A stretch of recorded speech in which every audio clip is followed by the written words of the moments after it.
Before we get to the mixer, I want to quickly show you how to insert effects. We'll be using the mixer, which gives us 64 actual tracks, 4 send tracks, and then the selected track. The place that you insert effects is here in the area to the right of the mixer. As you can see, each mixer track can accept up to 8 effects. You can actually use more than that, as we'll discuss in the routing tutorial. But once you've found which track you would like to insert an effect on, you can left-click on the little arrow button to the left of the insert slot. This will bring up a menu, as well as a list of available plugins.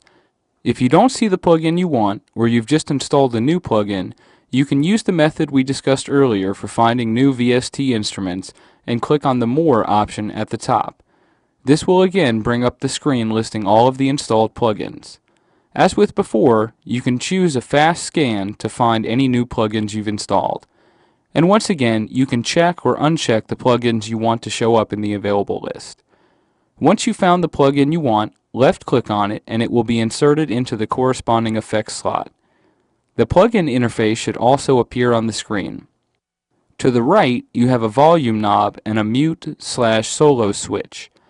The mute/solo switch is great for turning effects on and off without having to remove them or insert them back in. Plus, you can try out different setups or effects chains by simply muting or soloing different plugins while playing your project back. You can also automate this switch by right-clicking and selecting Create Automation Clip. Another way to quickly turn the effects on a track on or off is to click on the effects switch at the bottom of the mixer track. This will enable or disable the effects for that track. The volume knob represents the mix level and can be used to expand or diminish the effect. This is great for reverbs and delays as well as flangers and phasers. You can also rename the effect by right-clicking its name. Once your interface is open, you can browse through presets, if any, by either left-clicking the arrow button again and highlighting Presets, or by right-clicking the Preset Selector button at the top right of the interface. We also see some options here. The first is Randomize, which will randomize the settings.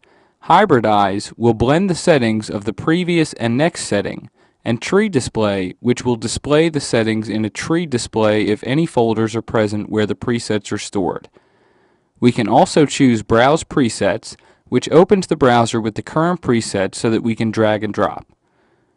We can also save the current settings as a preset, which will then be available at the bottom of the list of presets under External.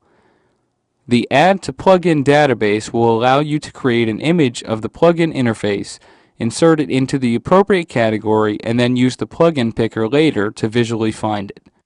The plugin picker again can be opened by pressing Ctrl and F8. You can then drag the plugin to the effects slot. We also have options to manipulate the last tweaked parameter, as well as link all parameters, which we'll discuss in the linking tutorial. The Browse Parameters option will open the browser to show us all of the editable parameters for the plugin. The Smart Disable switch can be manually turned on and off here as well. This disables the plugin while not in use in order to spare CPU. As mentioned earlier, you can go to the Macros section of the Tools item in the File menu and turn Smart Disable on for all plugins. Finally, we have options to move up or down, which can also be done with the use of the mouse wheel by hovering over the plugin you want moved and rolling up or down with the wheel. The purpose of reordering plugins is to change the effect one has on the next. The order in which effects go is from 1 to 8. So if you have a flanger on effects slot 1 and a reverb on effects slot 2, you would get a reverbed flanging. But if you switch these two around, you would get a flanged reverb. The order of your effects chain can greatly change your sound, so make sure you're stacking your effects properly. We also have a View Editor option which will hide or make visible the plugin interface, and then we have a Rename option. And finally, the Help option, which opens the help topic for that plugin if there is one. So that's really the basics of inserting and using effects. As we move along, we'll discuss routing effects as well as using the browser, so you'll see some more about this as we continue, and we'll also be discussing the mixer coming up, which will also involve some effects discussion. Remember, Heavy effects can quickly drain your PC, so keep an eye on the CPU meter to make sure that you aren't pushing your machine too hard. It's always fun to play around with effects, but I would also follow the rule of less is more. This is usually what will keep your track sounding clean and professional. Thanks again for watching, and I'll see you next time.